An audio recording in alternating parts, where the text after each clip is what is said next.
Bonjour et bienvenue dans Parole Libre. Nous accueillons aujourd'hui Roger-Marc Moreau et Marc Eterno. Pourriez-vous vous présenter, s'il vous plaît? Vas-y. Alors, je suis Marc Eterno, je suis à l'aube de mes 50 ans, j'exerce la profession de criminaliste, profession sur laquelle on aura la possibilité de revenir longuement. Je suis aux côtés de Roger-Marc Moreau depuis un peu plus de 20 ans. Et nous traitons principalement des affaires d'ordre criminel et pénal. Roger-Marc Moreau. Je suis également criminaliste et c'est une activité que j'exerce depuis quelques années maintenant. Auparavant, j'étais agent de recherche privé spécialisé dans le domaine criminel. Mais actuellement, je ne suis plus que criminaliste, c'est-à-dire que je n'exerce plus d'affaires d'ordre civil, d'ordre commercial, d'ordre financier. Je ne fais plus de surveillance, de filature, de choses comme celle-là qui pouvaient me donner la casquette de détective agent de recherche. Alors, vous êtes criminaliste, fervent combattant contre l'injustice, l'arbitraire. Vous mettez votre expérience et votre compétence au service des justiciables, victimes de dysfonctionnement de l'institution judiciaire. En procédant à des enquêtes et contre-enquêtes pénales, pourriez-vous nous présenter la singularité de votre profession? Eh bien, notre profession, ce n'est pas justement de faire des enquêtes et des contre-enquêtes. C'est un domaine tout à fait accessoire à ce que l'on fait. Nous avons une intervention beaucoup plus globale. Nous ne parlons pas d'enquête, nous parlons de soutien aux justiciables victimes de dysfonctionnement de l'institution judiciaire. C'est-à-dire qu'on prend en charge leur dossier. C'est souvent nous qui allons sélectionner les avocats de la défense ou de la partie civile. On va étudier le dossier, éclairer en quelque sorte l'avocat pour savoir quelles sont les demandes d'actes à faire. Après, on va rechercher les témoins à faire citer à comparaître. Nous allons également choisir les experts judiciaires, c'est-à-dire qu'on travaille beaucoup avec des experts. On va faire procéder à des contre-expertises dans le domaine de la balistique, de la médecine légale, de la psychologie, etc. Et puis, dans un troisième temps, nous allons avoir une action importante qui est celle de la médiatisation de l'affaire, parce que ce n'est pas tout que d'avoir construit un nouveau dossier, mais si on est persuadé que nous avons raison, que la justice s'est égarée, qu'il y a eu une erreur judiciaire, ou qu'il y a le risque d'y avoir une erreur judiciaire, eh bien, on est obligé de le médiatiser. Parce que si on ne le médiatise pas, les magistrats risquent de ne pas en tenir compte. Alors, c'est une activité en définitive qui est assez transversale, qui s'inscrit sur un grand nombre d'activités connexes et annexes à la justice. D'où la nécessité d'avoir une approche aussi avec beaucoup de recul par rapport à la problématique de la défaillance de la justice, des erreurs judiciaires qui peuvent se commettre, pour ne pas tomber que dans le travers de l'enquête ou que dans le travers de l'analyse du dossier. Il faut avoir une vision globale de tout ça, savoir comment définir la stratégie de défense pour éviter justement que cette enquête, cette erreur judiciaire se concrétise véritablement. Alors justement, comment devient-on criminaliste? Quelle est pour vous la qualité principale pour exercer cette profession? Alors, en réalité, ce n'est pas réellement une profession. C'est un titre avant tout. Titre de criminaliste qui est confirmé lorsque l'on veut exercer comme criminaliste. On peut exercer sous la forme de consultant. On dit criminaliste consultant. Il y a la Chambre des criminalistes de France qui délivre des accréditations. Elle donne son accréditation simplement, mais elle ne le donne qu'à une poignée de personnes, en quelque sorte. Ce sont des professionnels émérites qui ont, par leur parcours, leurs compétences, leur réussite, etc., mérité, selon cette Chambre, de pouvoir utiliser ce titre. Donc c'est un titre qu'on pourrait délivrer tout à fait à des journalistes, à des magistrats ou à des avocats qui ont une vision un petit peu globale de tout cela, en fait, de manière à à apporter leurs connaissances, mais aussi leur propre analyse au vu de leur parcours professionnel et puis des dossiers assez spécifiques et exceptionnels qu'ils ont pu traiter durant leur carrière. Dans le passé, on a pu avoir de grands écrivains qui ont eu la qualité de criminalistes.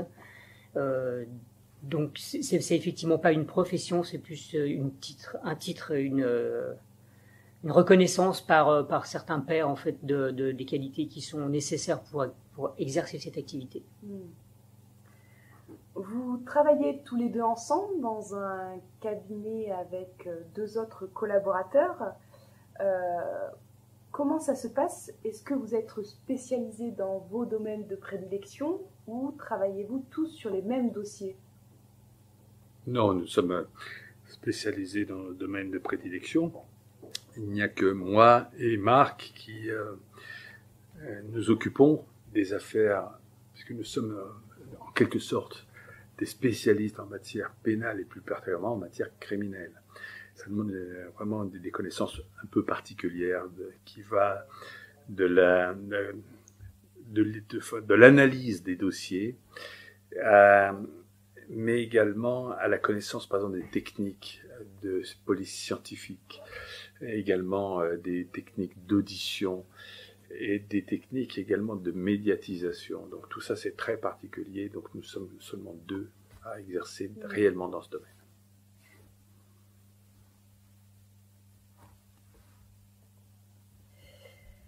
Alors, consciente de la palette de ressources que vous êtes amené à mobiliser dans la réalisation d'une affaire, pourriez-vous nous confier le traitement d'une affaire? En fin de compte, comment se déroule une affaire en tant que criminaliste? Alors déjà, il y a un premier contact qui est établi soit par le biais de l'avocat, soit en direct avec les personnes qui ont le sentiment d'être victimes du fonctionnement de la justice. Avant toute chose, on est principalement dans l'écoute, c'est-à-dire qu'on essaye de rentrer un petit peu dans la problématique au travers de notre mandant. C'est essentiel d'être aux côtés de ces familles qui souffrent, qui ont pour la plupart une catastrophe qui leur tombe dessus sans s'y attendre forcément. Donc on est dans l'écoute, on est dans la compréhension de la difficulté à se défendre, et puis après on rentre un peu plus en avant dans le dossier et dans les failles du dossier. Bien évidemment, on peut faire tout ça uniquement avec la collaboration de l'avocat, c'est nécessaire. Il faut qu'il y ait une confiance qui s'instaure entre notre équipe et puis l'équipe qui va véritablement défendre devant les juridictions concernées. Et ce qu'on essaye de mettre en place, c'est qu'il y ait une entente absolue, c'est-à-dire que tout le monde va dans le même sens, qu'il n'y ait pas de non-dit, que les éléments ne soient pas cachés d'un côté ou d'un autre, que tout soit dévoilé de manière à ce que ce soit le plus efficient possible. Et après, suivant les dossiers, on voit quelles sont les failles et quels sont les besoins en termes d'expertise. Donc on se met en accord avec l'avocat, on met l'avocat en relation avec les experts pour faire des demandes particulières. Nous-mêmes, on fait des analyses perspicaces si on est sur les failles. Et puis, au fur et à mesure, il y a des demandes d'actes qui peuvent être formulées par l'avocat au magistrat. Il y a une médiatisation, puisque c'est notamment l'un des points forts de Roger Marc, c'est qu'il a réussi à tisser un réseau médiatique très important autour de lui, avec une véritable crédibilité, et de ce fait, il va mieux en parler que moi, mais il a la possibilité de dénoncer des erreurs judiciaires qui se trament, de mobiliser la presse qui pourra en parler, qui pourra se faire le relais de ce dysfonctionnement, et ainsi mobiliser l'opinion publique, et puis d'obliger les magistrats à être à l'écoute des doléances des victimes d'erreurs supposées, en tout cas de la justice. Bon, moi je préciserais simplement que contrairement aux avocats de la défense en règle générale, un avocat de la défense va vous dire parfois qu'il ne veut pas savoir la vérité et qu'il ne veut pas savoir si son client est coupable ou innocent. Il va quand même le défendre, c'est nécessaire. Tout justiciable a besoin d'un avocat. En revanche, nous n'allons pas soutenir, nous n'allons pas nous mobiliser pour une affaire si on n'est pas absolument persuadé que la personne a raison contre le système judiciaire. Et on va donc d'abord travailler à la crédibilité de ce qui est dit, on va faire une analyse très fine du dossier et on va faire contrôler toutes les questions que l'on peut se poser par des experts judiciaires. On essaye d'avoir les meilleurs experts judiciaires dans pratiquement tous les domaines, de manière à pouvoir nous conforter dans notre idée. Parce que notre démarche ne va pas être d'intervenir pour défendre les intérêts d'un tel ou d'un tel, mais réellement en vue de la manifestation de la vérité. C'est-à-dire que si on s'aperçoit qu'on nous a menti, évidemment, on ne va pas soutenir le dossier. On ne travaille que dans ces conditions. Vous parliez tout à l'heure de la médiatisation. Est-ce que vous pourriez nous dire un mot justement sur le poids, l'impact que peut avoir la médiatisation sur une affaire? Souvent les justiciables se trouvent confrontés à un mur, c'est-à-dire qu'ils ne peuvent pas faire entendre raison à des magistrats, même si ils ont des éléments de preuve qui démontrent leur innocence ou qui démontrent la culpabilité. Si ce sont des victimes, parce qu'on travaille parfois pour les parties civiles, ce sont des victimes sur la culpabilité d'un tiers qui a fait du mal, par exemple, à un de leurs proches, ou à leurs enfants, eh bien, on ne va pas nous entendre si on ne médiatise pas l'affaire. Donc on a besoin non seulement de médiatiser, mais de faire participer la presse à notre travail. C'est-à-dire que nous acceptons d'être suivis sur le terrain. Il m'arrive de faire avec Marc des enquêtes où des journalistes d'investigation réputés sont avec nous. Ils vont voir les témoins, ils vont voir les experts judiciaires, c'est-à-dire qu'ils contrôlent en quelque sorte ce que l'on fait. Ils nous apportent leur caution, une garantie que ce que l'on a fait est juste et vrai, parce qu'eux n'ont pas d'intérêt à faire un article, ils ne sont pas payés par une partie ou une autre, ils ne sont pas soupçonnables. Donc à partir de là, s'ils vous disent que M. Eterno, M. Moreau dit vrai, c'est que l'on dit vrai. Et d'ailleurs, souvent, ils vont le démontrer parce qu'ils ont filmé, ils ont enregistré, ils ont les éléments complémentaires qui viendront corroborer nos observations et nous dire.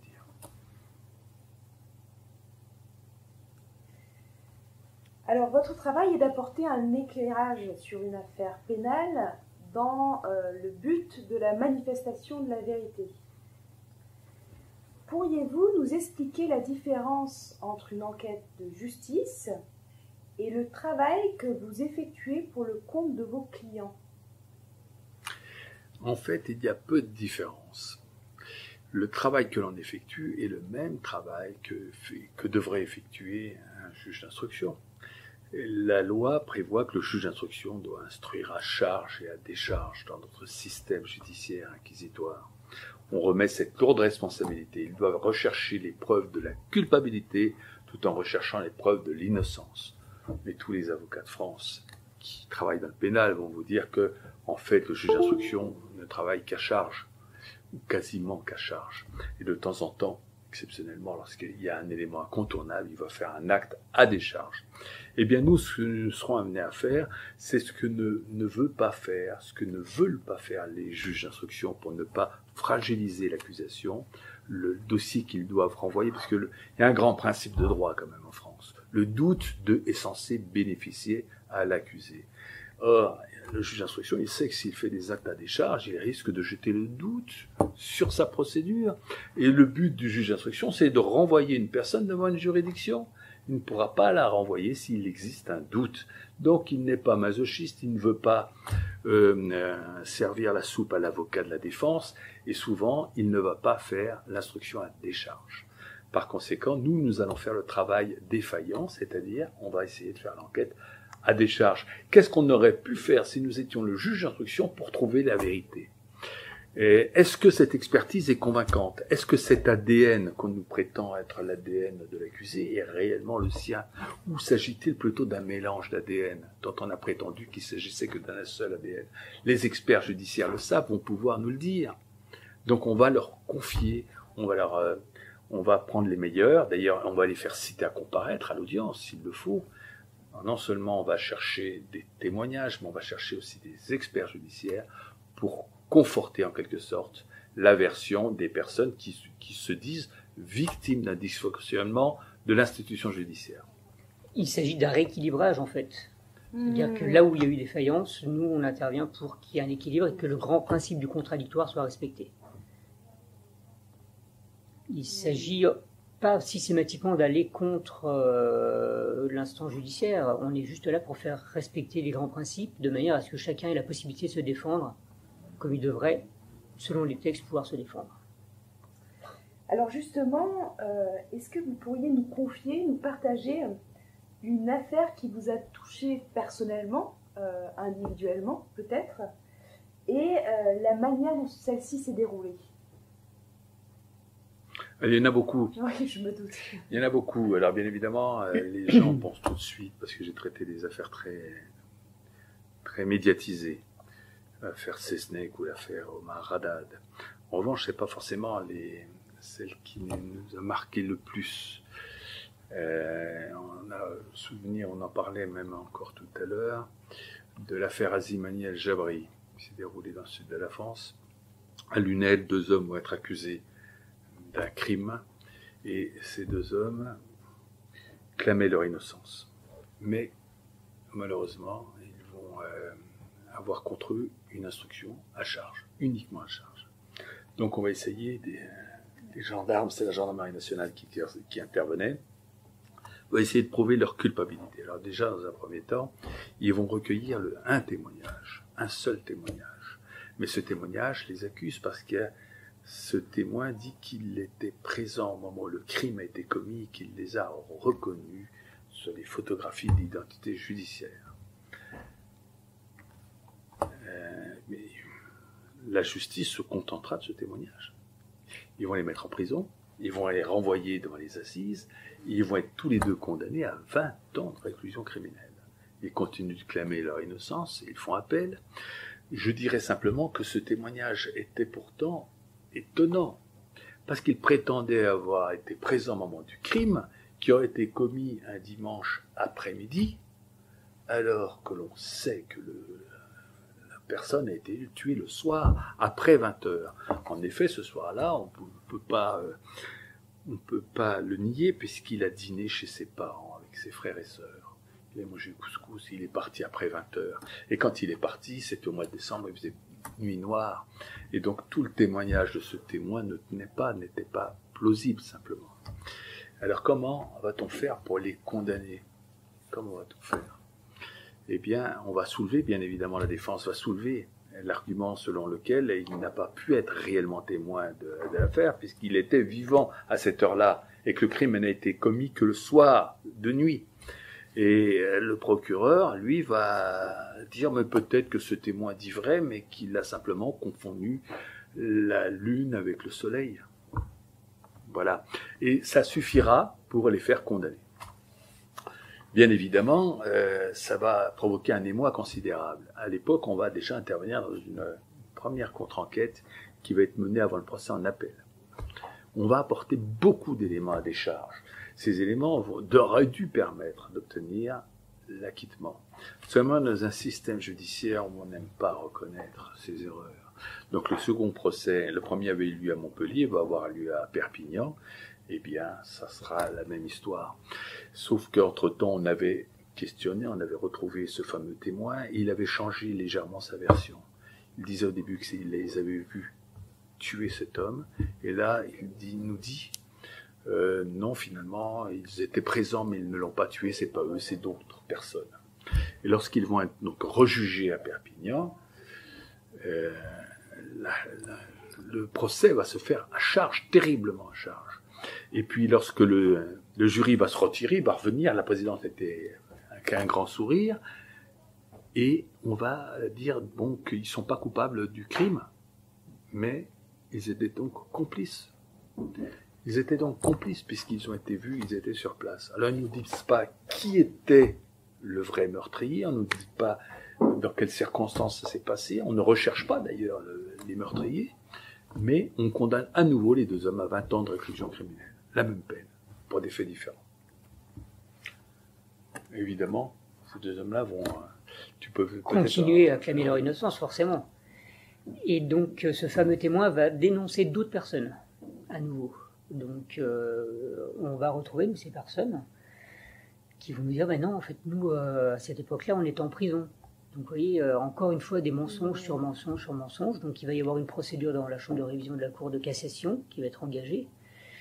Et là, il va y avoir une véritable réussite, puisque ce sera la première fois qu'il y a en France une double révision pour des personnes qui ont été condamnées pour des crimes de sang de cet ordre-là. Donc voilà, en fait, il y a une sorte de schizophrénie de la justice qui ne veut absolument pas reconnaître ses erreurs. D'une part parce que peut-être que c'est pas de bon ton de les reconnaître, et surtout reconnaître ses erreurs, c'est aussi après être amené à indemniser des gens et discréditer toute une chaîne dans l'arsenal de la justice, depuis le directeur d'enquête, les magistrats qui sont intervenus, etc. Donc, quand on arrive à s'inscrire dans des dossiers de ce type-là, il y a non seulement la joie de faire libérer des personnes, mais c'est aussi de montrer quelles sont les failles, les lacunes, et là où on peut apporter un nouveau regard à cette justice défaillante. Ça permet aussi d'attirer le regard d'autres personnes qui sont peut-être complètement confiantes. Dans la généralité, on a une justice qui fonctionne bien, mais c'est bien aussi d'attirer l'attention des médias et du grand public sur les défaillances, de manière à ne pas être complètement stupide et cautionner des choses qui ne fonctionnent pas bien. Disons que notre justice a du mal à reconnaître ses erreurs. Obtenir une révision en France, c'est quasi une mission impossible. Nous sommes des rares personnes à réussir à obtenir des révisions de procès en matière criminelle. Il faut savoir que depuis la Révolution française, il y en a eu une dizaine seulement de révisions en matière criminelle. Et par conséquent, je crois que les nôtres, parce qu'ils ont tous les deux été révisés en même temps, donc on est arrivé à 12, chiffre de 12. Et pourquoi ? Parce que pour la cour de révision, réviser, c'est désavouer non pas une cour d'assises, mais c'est désavouer deux cours d'assises, deux jurys pseudo-populaires, parce qu'ils ne sont pas réellement populaires en France. Ce sont des jurys mixtes, ils sont composés à la fois de magistrats professionnels et de citoyens. Par conséquent, de magistrats populaires, ce que l'on appelle. Par conséquent, il faut donc désavouer ces jurys. Deuxièmement, c'est désavouer également le juge d'instruction qui avait mené l'instruction soi-disant charge. Il y a des charges. Des charges, certainement pas. La deuxième chose, c'est désavouer également l'accusation, c'est-à-dire le procureur de la République qui était partie prenante. C'est désavouer les officiers de police judiciaire. C'est désavouer les experts judiciaires qui sont intervenus, qui auront cautionné, bien évidemment, le travail du juge d'instruction. Et là, c'est non seulement le désavouer une fois pour un procès, mais pour les deux procès. Donc, ça fait deux juges d'instruction, en quelque sorte, de procureurs. Enfin, c'est vraiment quelque chose de terrible pour la justice qui essaye de faire croire en l'infaillibilité du système. Donc, en quelque sorte, on met le doigt sur le fait que vous n'êtes pas infaillible. Et ça, c'est très difficile pour un système judiciaire d'accepter de le reconnaître. Comment réussissez-vous à adopter la casquette d'un soutien psychologique aux victimes, parce que vous êtes véritablement la dernière chance pour ces personnes victimes du système judiciaire, et vous devez être sur le devant de la scène, vous devez vous confronter à un système qui a ses rouages depuis des siècles.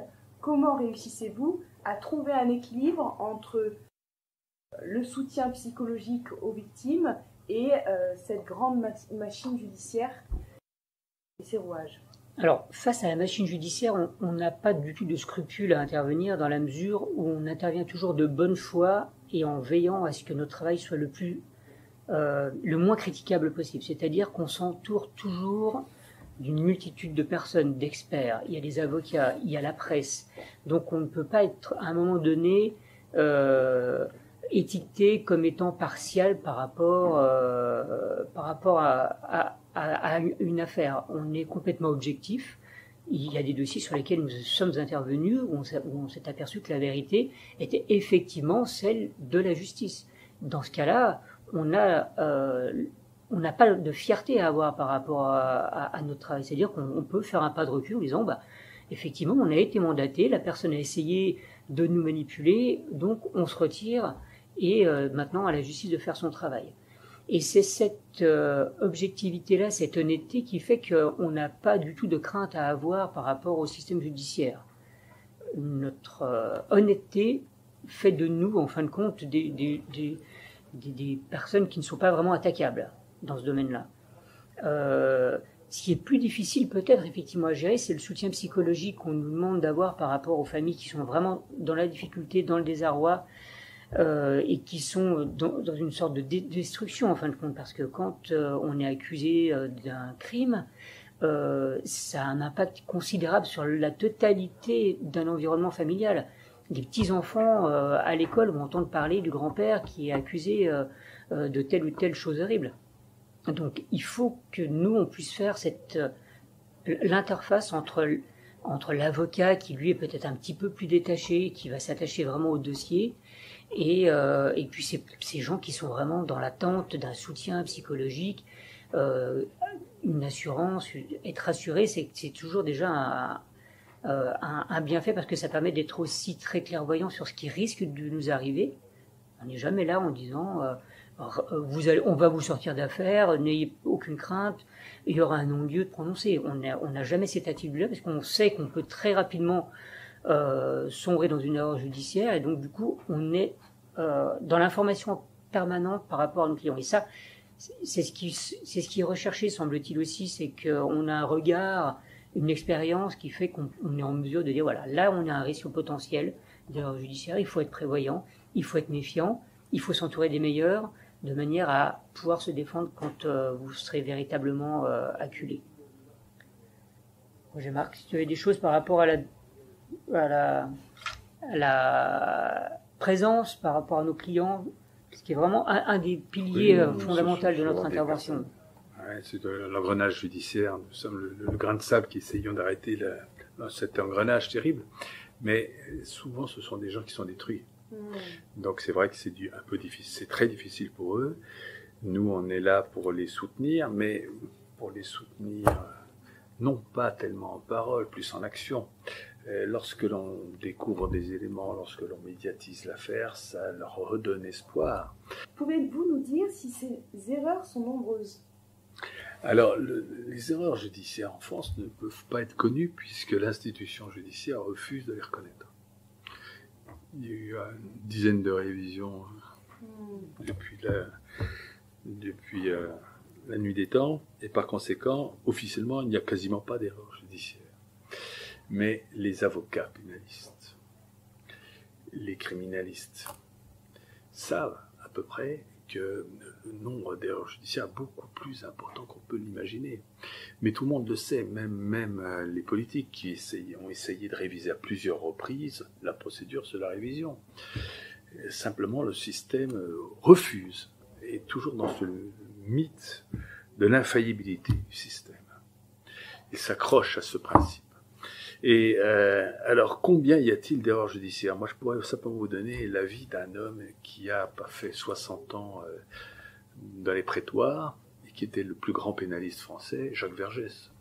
Lui me disait qu'il estimait à 15% le nombre d'erreurs judiciaires en France. 15%. Alors, je ne sais pas ce que vaut ce chiffre, mais c'est ce qu'il en pensait, puis il ne le disait pas devant la presse, il le disait réellement dans l'intimité, parce que c'est ce qu'il pensait. Alors, pour clôturer cette interview, pourriez-vous nous dire ce qu'il faudrait initier pour avoir justement une justice plus juste ? Le gros problème en France, c'est qu'il y a une énorme différence entre les droits, les pouvoirs, les prérogatives de la défense et ceux de l'accusation. Alors, en fait, en France, il n'y a pratiquement rien.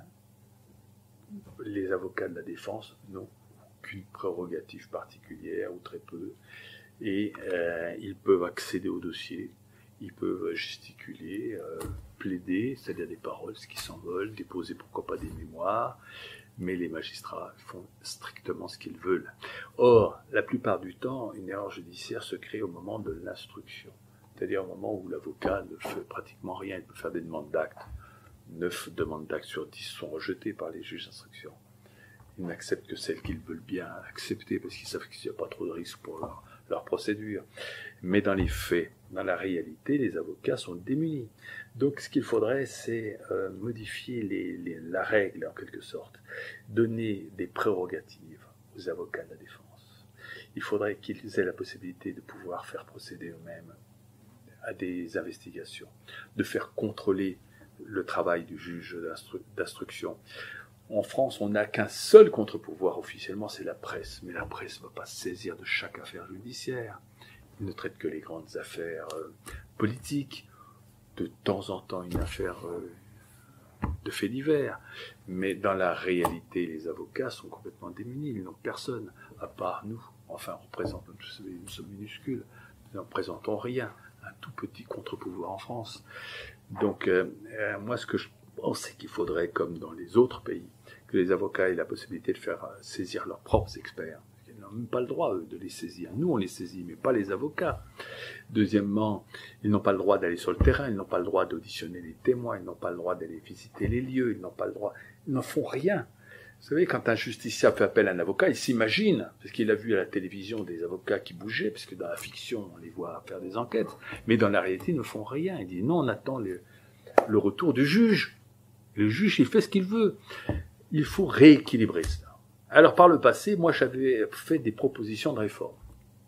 Ça remonte maintenant à plus de 20 ans. Et parmi ces propositions de réforme, j'avais demandé à l'époque, par exemple, on ne pouvait pas faire appel à une décision d'assises.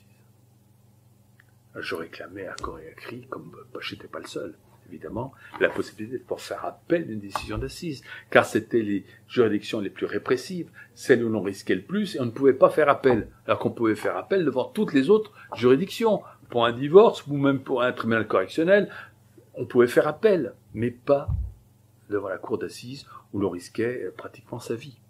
Et la deuxième chose, c'est par exemple, on rendait des arrêts sans avoir à motiver la raison sur quoi on s'était appuyé pour prononcer la condamnation. On est obligé de motiver la décision d'un divorce ou pour un vol de banane dans une épicerie, mais pas si on était condamné à perpétuité. On ne savait pas pourquoi on était condamné à perpétuité alors qu'on clamait son innocence. Eh bien, depuis, j'avais fait également cette proposition. Le législateur ne m'a certainement pas écouté moi, mais enfin il a entendu quand même ce que disaient les personnes de bon sens. Ils disaient que c'est absolument indispensable de motiver. Aujourd'hui, maintenant, on est tenu même dans les cours d'assises de faire une feuille de motivation. C'est un peu insuffisant parce que ce sont des feuilles de motivation sommaires. Malgré tout, on a des traces, des éléments sur lesquels ils ont pu s'appuyer pour condamner un justiciable à des peines très lourdes. Et après, on pourra peut-être s'en servir pour faire des recours. Il y avait bien d'autres éléments que j'avais proposés, et à l'époque, on m'avait dit que c'était utopique. J'étais complètement dans l'utopie.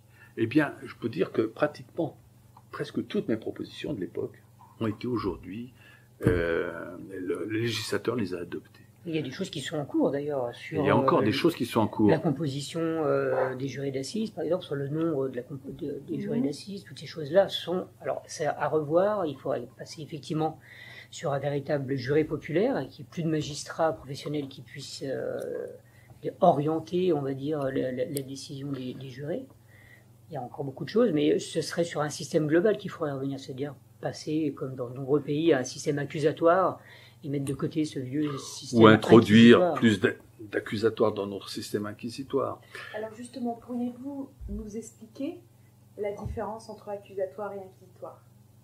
Alors, un système inquisitoire, c'est le nôtre, c'est le système français, c'est un système hérité des heures noires de l'Inquisition.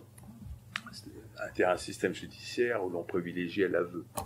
C'est pour ça que pendant très longtemps, on a dit, on s'en défend en France. La France est le pays de la religion de l'aveu. On extorquait des aveux, on continue d'ailleurs. On l'a vu avec une affaire qu'on a traitée il n'y a pas si longtemps. La personne était jetée en détention et mis à l'isolement, simplement parce qu'il n'avait pas avoué les faits. En fait, il était innocent. Mais on voulait le faire avouer. Moi, j'ai traité plusieurs affaires où on a fait avouer les gens, on a pu prouver leur innocence après. Donc, ils ont été acquittés, mais pourtant, ils avaient avoué. Et comme à chaque fois, les enquêteurs disaient, mais pourtant il avait donné des détails que seul l'assassin pouvait connaître. Ils le disent à chaque fois.